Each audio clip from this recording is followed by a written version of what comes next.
കുക്കറിലേക്ക് അല്പം വെളിച്ചെണ്ണ ഒഴിച്ചെടുത്ത് ചൂടായി വന്നതിന് ശേഷം ഇത് അതിലേക്ക് ഒരു 1.5 ടീസ്പൂൺ ഉലുവ ചേർത്തെടുത്തിട്ടുണ്ട്.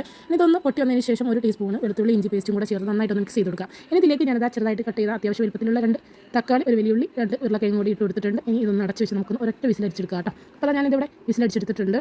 ഇനി ഇതിലേക്കുള്ള മസാലപ്പൊടികൾ ചേർത്ത് കൊടുക്കുക. 2 ടേബിൾ സ്പൂൺ മുളക് പൊടി, 2 ടീസ്പൂൺ മല്ലിപ്പൊടി, 3/4 ടീസ്പൂൺ മഞ്ഞൾപ്പൊടി, ആവശ്യത്തിനുള്ള ഉപ്പും കൂടെ ചേർത്ത് നമുക്ക് എന്ത് ചെയ്യാം, ഇത് നന്നായിട്ടൊന്ന് മിക്സ് ചെയ്ത് കൊടുക്കാം. ബീഫ് ആയതുകൊണ്ട് തന്നെ വെള്ളം ഇതിൽ തന്നെ ഉണ്ടാവും, ഒട്ട് വെള്ളം ചേർക്കേണ്ട ആവശ്യമില്ല.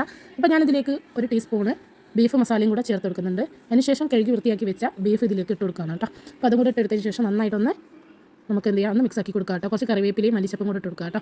അപ്പോൾ മല്ലിച്ചപ്പ് ഇഷ്ടമില്ലാത്തവർക്ക് അത് ഒഴിവാക്കാം. അപ്പോൾ ഈ ഒരു രീതിയിൽ നന്നായിട്ട് മിക്സ് ആയതിനു ശേഷം ഞാൻ കുക്കർ അടച്ച് വെച്ചൊന്ന് വേവിച്ചെടുക്കുന്നുണ്ട് കേട്ടോ. വേവൊക്കെ ഓരോ കുക്കറിനനുസരിച്ചിരിക്കും. ഞാനൊരു 5 വിസിലടിച്ചിട്ടുണ്ട്. ബീഫ് നന്നായി വെന്ത് കിട്ടിയിട്ടുണ്ട്. ഞാൻ വേറെ ഒരു ചട്ടി അടുപ്പത്ത് വെച്ച് കുറച്ച് വെളിച്ചെണ്ണ ഒഴിച്ചതിലേക്ക് ചെറിയുള്ളി കട്ട് ചെയ്തിട്ട് എടുത്തിട്ടുണ്ട്. അതേപോലെ കറിവേപ്പില ഇട്ട് കൊടുത്തിട്ടുണ്ട്. ഒന്ന് മൂപ്പിച്ചെടുത്തതിന് ശേഷം തീ ഒന്ന് കുറച്ച് വെച്ച് കുറച്ച് മുളക് പൊടിയും അതേപോലെ തന്നെ ഒരല്പം ബീഫ് മസാലയും കൂടെ ചേർത്ത് നന്നായിട്ടൊന്ന് മിക്സ് ചെയ്തതിന് ശേഷം നമ്മൾ വേവിച്ച് വെച്ച ബീഫ് നമുക്ക് എന്ത് ചെയ്യാം, ഇതിലേക്ക് അങ്ങോട്ട് ഒഴിച്ച് കൊടുക്കാം കേട്ടോ. അപ്പോൾ ഈ ഒരു രീതിയിൽ നമ്മൾ കറി ഉണ്ടാക്കിയിട്ട് വറവിട്ടെടുക്കുമ്പോൾ ഒരു പ്രത്യേക രുചിയും മണമൊക്കെ തന്നെയാണ് കേട്ടോ. അപ്പോൾ എല്ലാവരും ട്രൈ ചെയ്ത് നോക്കണേ. നല്ല സൂപ്പർ റെസിപ്പിയാണ്. അതേപോലെ നല്ല കുറുകിയ ചാറോട് കൂടിയിട്ട് അടിപൊളി കറിയാണ്. അപ്പോൾ ജസ്റ്റ് ഒന്നുകൂടെ തിളച്ചതിന് ശേഷം ഞാൻ ഓഫ് ചെയ്തെടുത്തിട്ടുണ്ട്. അപ്പോൾ എങ്ങനെ ട്രൈ ചെയ്ത് നോക്കല്ലേ.